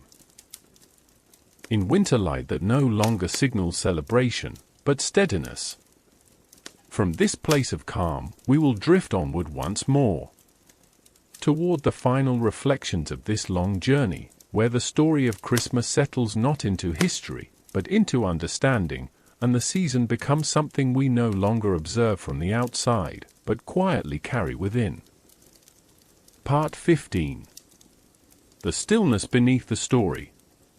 As we move gently onward, the story of Christmas no longer feels like something unfolding in time. It feels complete. Whole. What remains now is not history, not tradition, not even memory, but stillness. A deep, unhurried calm that settles after meaning has finished arranging itself. I imagine myself sitting quietly in this space as background historian. There is no urgency to speak here. The room is dim. A single lamp glows softly. Outside, night has fully arrived. This is the layer beneath the story, where Christmas rests once all explanation has fallen away. Throughout history, people have always reached this place, whether they named it or not. After the fires burned low. After the bells stopped ringing. After the last guest departed. There was always a moment when silence returned and meaning remained without words. This is where Christmas feels most honest. Without symbols or ceremony, what lingers is a feeling. A gentleness. A reminder that pause itself is valuable. That life does not need to be constantly interpreted or improved in order to be meaningful. In earlier centuries, this stillness was easier to access. Night was darker. Distraction was limited. People naturally encountered quiet and were shaped by it. Today, stillness must often be chosen. It does not arrive automatically. That makes it more fragile, but also more intentional. Christmas, at its deepest level, offers permission for this choice. Not permission granted by tradition or expectation, but permission felt internally. The sense that it is acceptable to slow, to stop explaining, to simply be present without direction. I pause here and notice how rare this state has become. So much of modern life asks for response, reaction, productivity. Christmas, when allowed to reach this depth, asks for none of these things. It invites stillness without outcome. This may be why the season feels exhausting when it is crowded with obligation, and why it feels restorative when it is protected. The difference is not in what is done, but in whether stillness is allowed to surface. Even those who feel conflicted about Christmas often respond to this quiet layer. The decorations may feel overwhelming, the expectations heavy, and yet a single moment of calm can reframe the entire season. A walk at night, a candle lit alone, a pause before sleep. These moments are small, but they carry disproportionate weight. They anchor the season not in performance, but in presence. I think now about how Christmas has survived not because it offers answers, but because it creates space where answers are not required. In a world that constantly demands clarity, this absence of demand is deeply comforting. This is not emptiness. It is rest. And rest, historically, has always been essential to survival. Fields lie fallow. Animals conserve energy. Humans slow their pace. Christmas aligns with this natural wisdom even when its outward forms become complex. As I sit with this stillness, I sense that the story has reached a quiet center. Nothing more needs to be added. Nothing needs to be resolved. The season has done its work by bringing us here. Soon we will move toward the closing reflections of this journey. But there is no rush. Stillness cannot be hurried. It unfolds only when given space. So we remain here for a little while longer, breathing slowly, letting the quiet deepen, allowing the story of Christmas to rest not in the mind, but in the body. And when we drift onward again, it will be gently, with care, carrying not facts or dates, but a calm understanding that some of the most enduring traditions are those that lead us, quietly and without insistence, back to ourselves. Part 16. Returning gently to the world. As we drift onward once more, the stillness does not vanish. Instead, it begins to move with us. Christmas has settled into quiet understanding, and now life resumes, not abruptly, but softly, as though aware that something tender has just passed. I imagine myself stepping back into the world as background historian during an early winter morning. The sky is pale. The light feels tentative, careful not to rush. There is motion again. Cars passing. Doors opening. Schedules resuming. Yet beneath it all, a gentler rhythm lingers. This is where Christmas completes one of its most subtle transformations. It does not remain as a separate season. It dissolves into ordinary time, leaving traces rather than boundaries. People return to work. Responsibilities reappear. But something has shifted. Even slightly. Throughout history, this return has always mattered. After solstice festivals, ancient communities resumed labor with renewed assurance that light was returning. After medieval feasts, villagers returned to fields and workshops carrying memory of warmth and shared survival.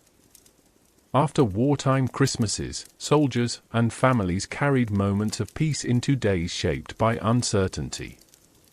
The return was never meant to erase the pause. It was meant to be shaped by it. I pause here and notice how this feels internally. After rest, effort feels different. After reflection, action carries more intention.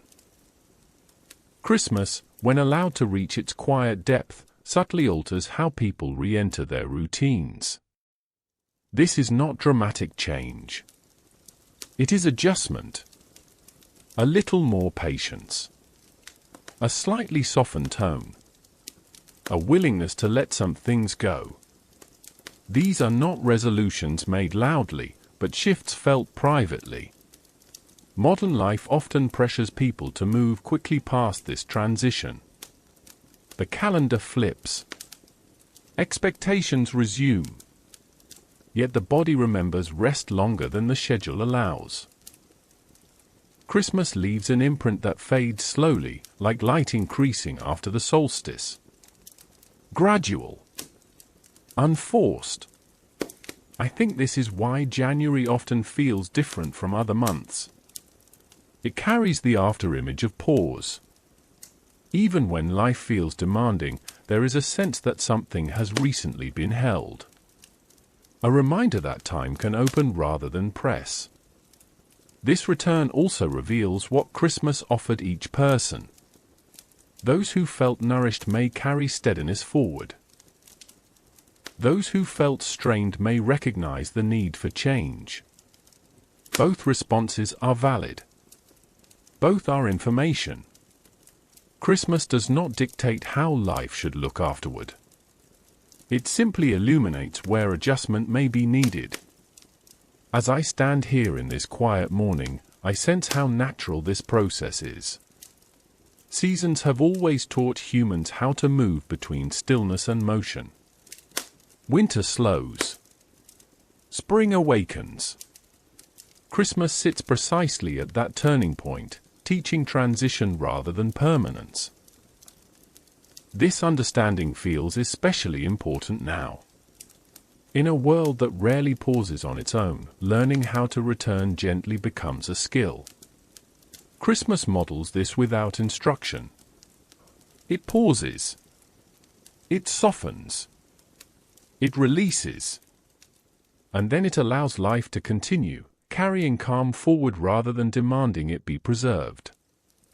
I remain here for a moment, watching ordinary life resume under a softened sky. Nothing feels urgent yet. The day is open.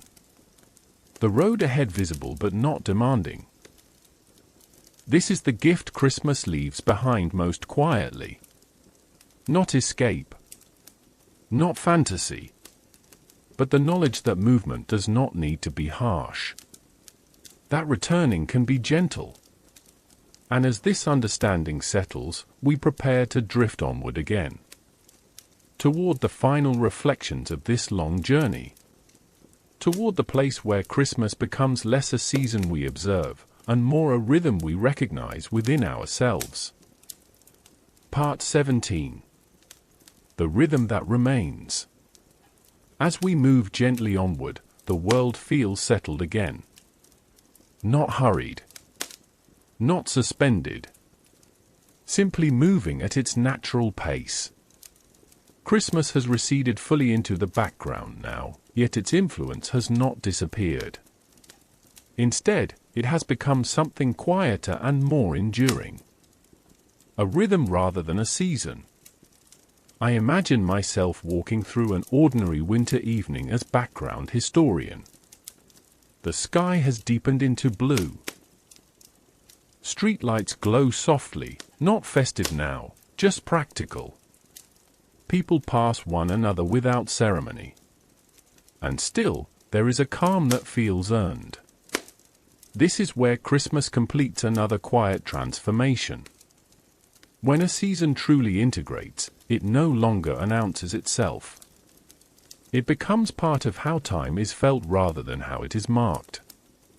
Christmas, having paused the year, now leaves behind a subtle awareness of pacing. Of when to slow. Of when to gather. Of when to rest. Throughout history, humans have relied on these rhythms even when they could not articulate them. Agricultural societies understood fallow periods. Religious calendars preserved cycles of restraint and release. Even in modern life, where schedules dominate, the body still responds to seasonal cadence. Christmas reinforces this instinct gently. It reminds us, once a year, that intensity is not sustainable. That connection requires space. That light feels brighter when it arrives after darkness. These lessons do not expire when the season ends. They wait quietly to be noticed again. I pause here and reflect on how often people carry this rhythm unconsciously. A decision delayed because it can wait. An evening left unplanned. A moment of silence allowed to exist without being filled. These are echoes of Christmas working quietly beneath awareness. What matters is not whether these moments are labeled as seasonal or intentional. What matters is that they occur. In this way, Christmas becomes less an event and more a teacher. Not one that instructs directly, but one that demonstrates through repetition. Year after year, it arrives, pauses time, and departs, leaving behind the knowledge that life can bend without breaking. This rhythm is especially important in a world that often values constant motion. Without pauses, motion becomes exhausting. Without contrast, brightness loses meaning. Christmas restores contrast. I find myself thinking about how people often describe the season afterward. They say it went by quickly, or that it felt heavy, or that it was quieter than expected. These reflections are less about the holiday itself and more about how it interacted with the rhythm of a person's life at that moment. Christmas reveals whether space exists to receive it. When life is crowded, the season can feel overwhelming. When space is available, it can feel restorative. Neither response is wrong. Both are information.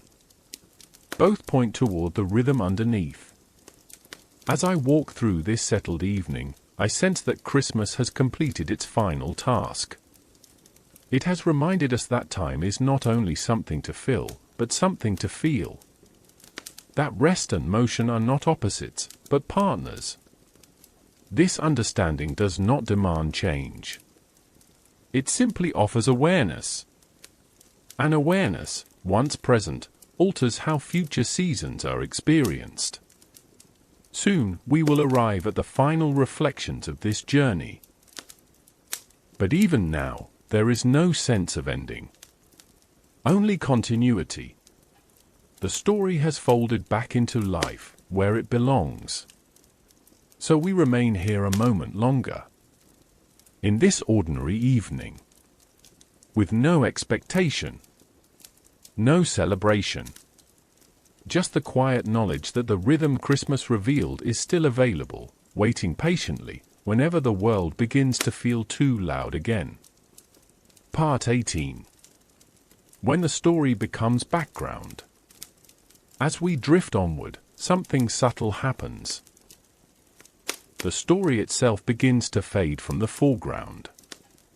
Not because it is forgotten, but because it no longer needs attention. Christmas has finished speaking.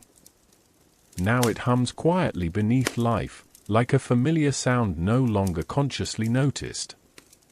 I imagine myself moving through these days as background historian, aware that nothing feels unfinished.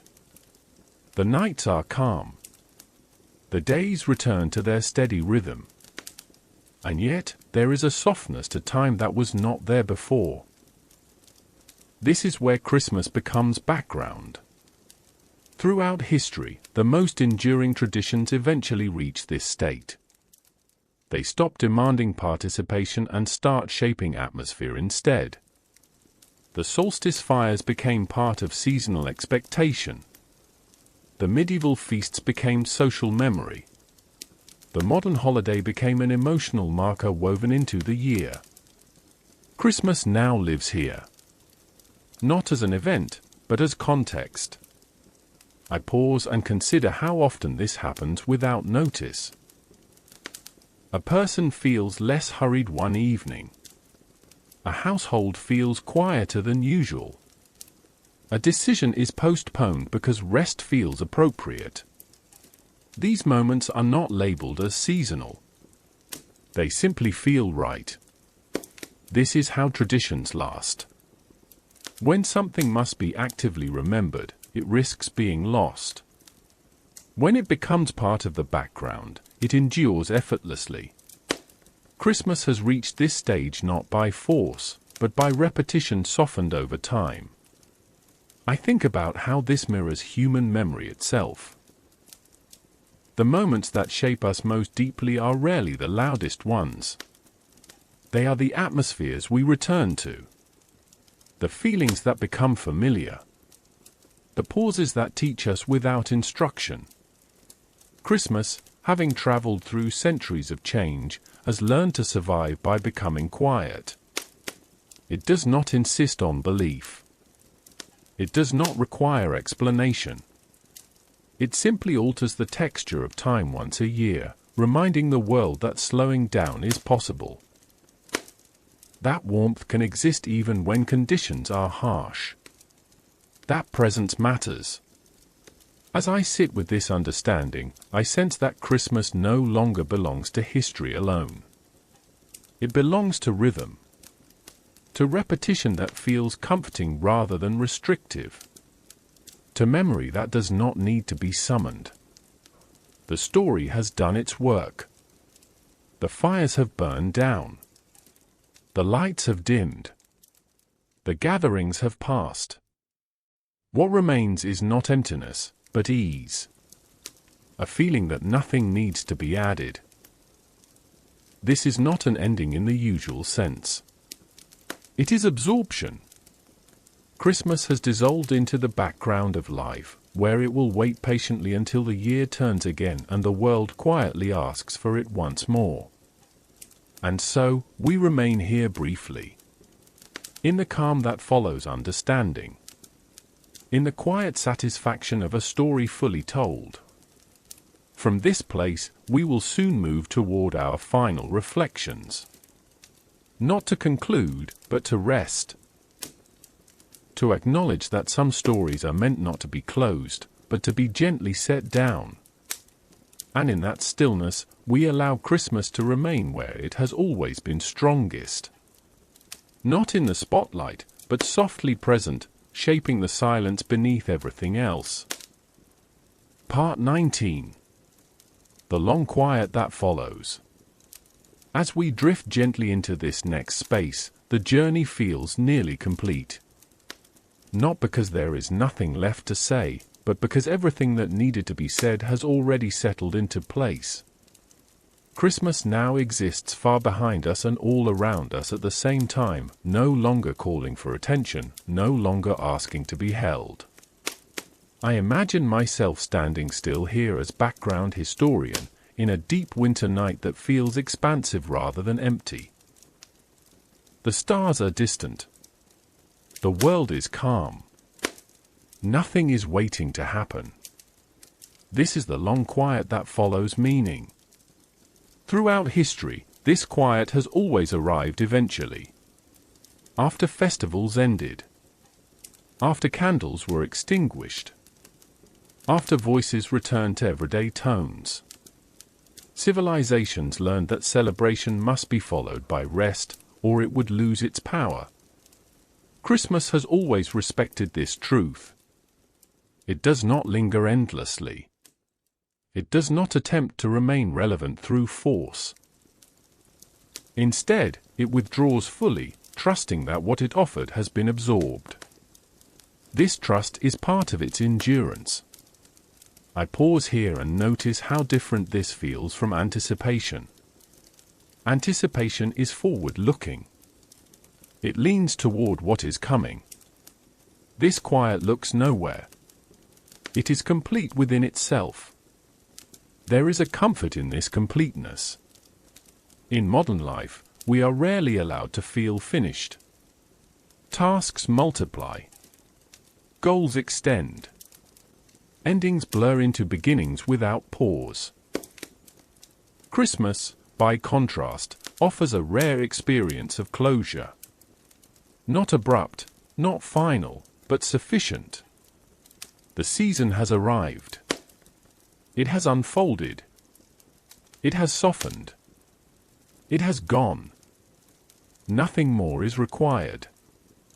I think this is why some people feel a subtle calm weeks after the holiday, even if they cannot explain it. The nervous system remembers rest. The mind remembers slowness. These memories do not shout. They simply remain available. This long quiet is also where expectations finally dissolve. There is no longer pressure to feel a certain way. Joy is no longer required. Gratitude no longer needs to be performed. What remains is authenticity. This authenticity is gentle. It does not demand change. It does not insist on insight. It simply allows a person to exist without seasonal weight. As I stand here in this calm, I sense that Christmas has returned fully to its original function. A response to darkness that does not fight it, but coexists with it. A reminder that light can be brief and still meaningful. That warmth does not need to be constant to be real. The ancient solstice watchers understood this.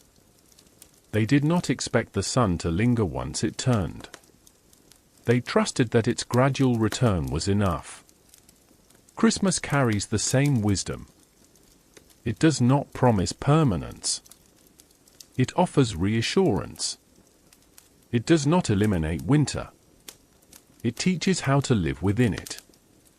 Now, in this long quiet, there is nothing left to interpret. The story has folded into the background of life, where it will rest until needed again. We are very near the end of this journey now. One final space remains. A place of gentle closure, where reflection gives way to rest, and the story is allowed to end not with explanation, but with peace. So we remain here a moment longer. In the calm after meaning. In the quiet after tradition.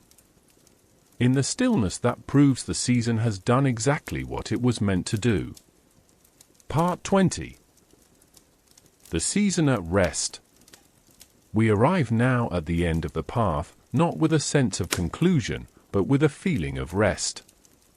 The long story of Christmas has unfolded gently, layer by layer, until it no longer needs to move forward at all. It has reached a place where nothing more is asked of it.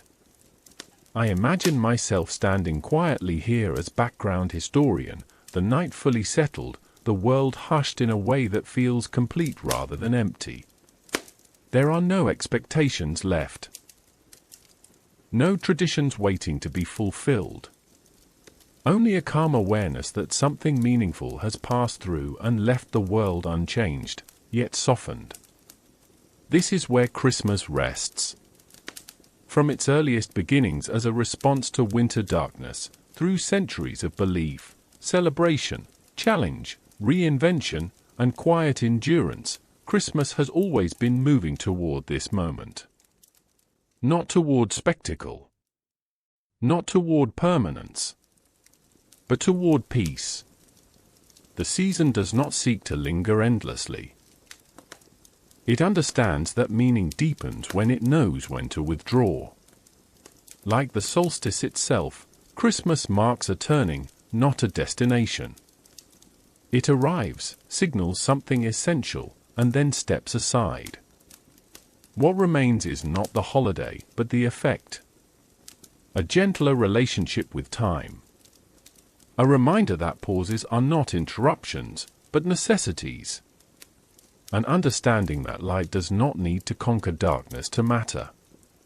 It only needs to appear. I pause here and feel how natural this ending is. There is no sense of loss.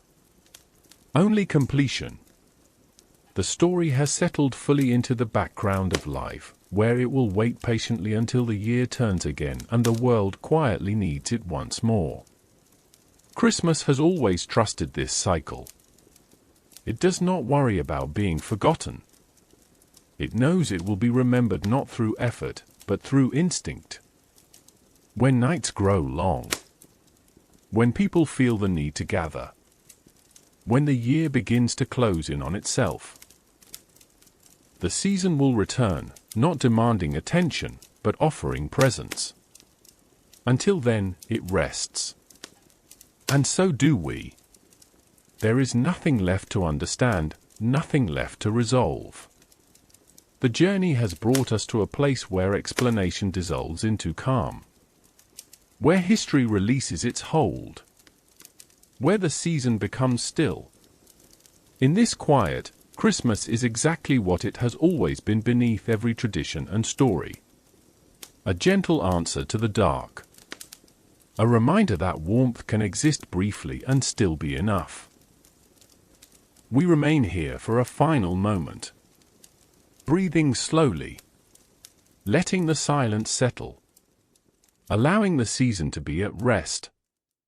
And when you are ready, you may drift away from this story knowing it will remain, quietly and patiently, until the night grows long again and its soft light is needed once more. And now, as the story settles fully into stillness, we come to a gentle close. Thank you for walking this long, quiet path with me. We have moved slowly through centuries, through firelight and candle glow, through celebration and restraint, through joy, doubt, memory, and rest. And at the end of it all, Christmas has returned to what it has always been at its core. Not an obligation. Not a performance. But a pause. If you are listening as the night deepens, there is nothing left for you to hold on to. No lesson to remember. No conclusion to carry forward. The story has done its work simply by being told. History often asks us to stay alert, to analyze, to connect cause and consequence. But tonight, history has been allowed to soften, to breathe, to become background. Like Christmas itself, it no longer needs attention to remain meaningful. If your thoughts begin to drift, that is perfectly all right. This is the moment when the mind is allowed to loosen its grip, when the steady rhythm of breathing matters more than words, when rest becomes the only task. You may notice how quiet feels different now.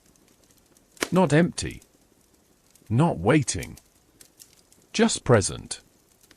The kind of quiet that comes after something has been completed gently and without urgency.